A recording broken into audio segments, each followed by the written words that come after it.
Well, it's like he weren't bothered that he lost. Who is that ref who had it 112, 112? How can you throw a right hand and then instantly fall on someone?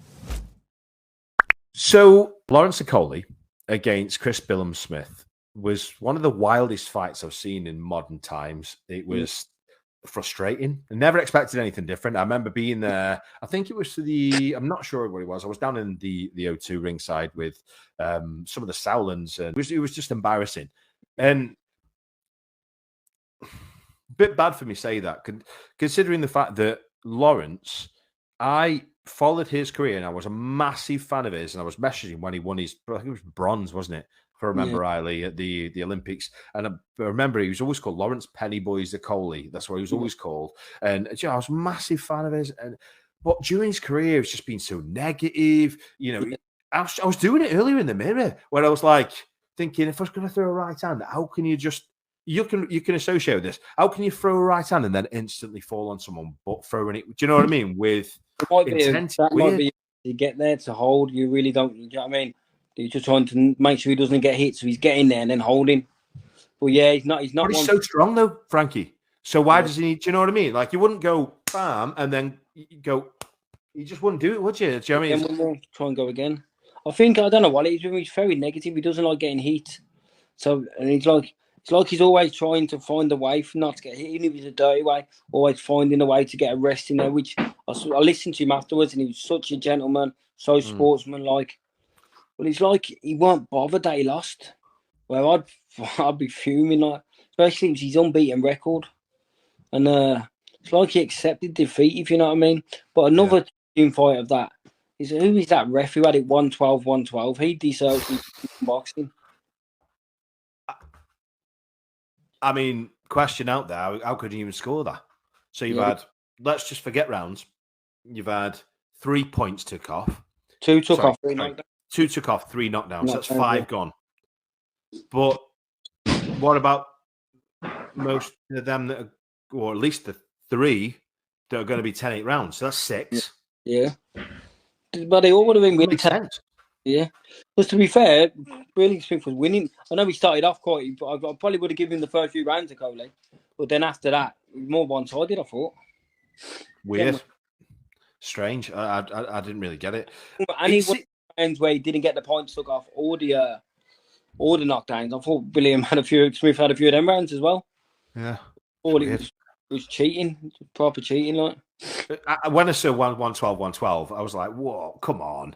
Like, don't take the mick. Do you know what I mean? That was just wild. It should be brought in front of the board. How have you come to this?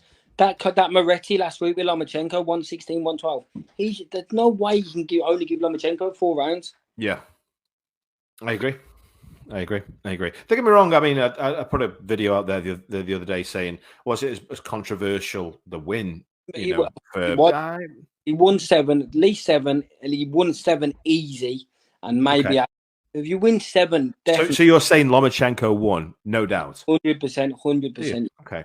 I thought, and do you know what? That's cool. And this is why I love the game, because it's, it's subjective. But I thought the first 4 rounds, I thought that Haney did really well. And then I thought the biggest telling thing was his body shots. And I said this in the interview with, can't remember who it was last week, but he threw some solid body shots for us, which they do land, they do score. I thought he did well. I think if I was going to say who won, I probably would have edged towards Lomachenko, if I'm being honest. But it wasn't as like, whoa, it's like a massive controversial decision. As bad as the Canelo Mayweather draw.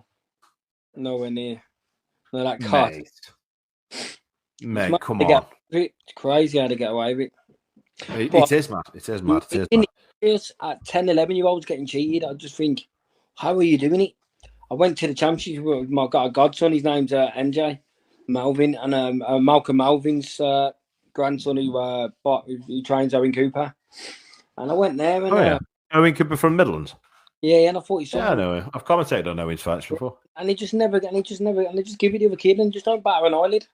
It's mad. They just pass it away like it's nothing. So, Chris Billam-Smith, he could be up against some of the big names in the division, such as Richard Riakporhe, considering the better fight. Yeah. Do you feel there's any longevity to Billam-Smith being a world champion, or do you feel that this might have been one big night and one big hurrah? You don't know, do you? Because when you win a world championship, I know mine was amateur, not pro, but the next year I felt a different level to everyone. I won the European Unions. I beat 3 of the top 4 in the world inside 4 days at the weight above on a week's notice. I think it gives you this newfound confidence. So he could become a better fighter from this. He's going to have more belief in himself. Okay. He's a world-class trainer with Shane McGuigan. A lot of people have a lot of things to say about Shane, but one thing you can't deny is his coaching ability. He's top-notch. The way he studies the game. He's a great talker. I've seen some of his tactics he has with his fighters, and I just think he's a fantastic coach. So, Okay. in a good stable, he's just won a world title. He's going to have great confidence in himself. So, yeah, I think he can get better, 100%.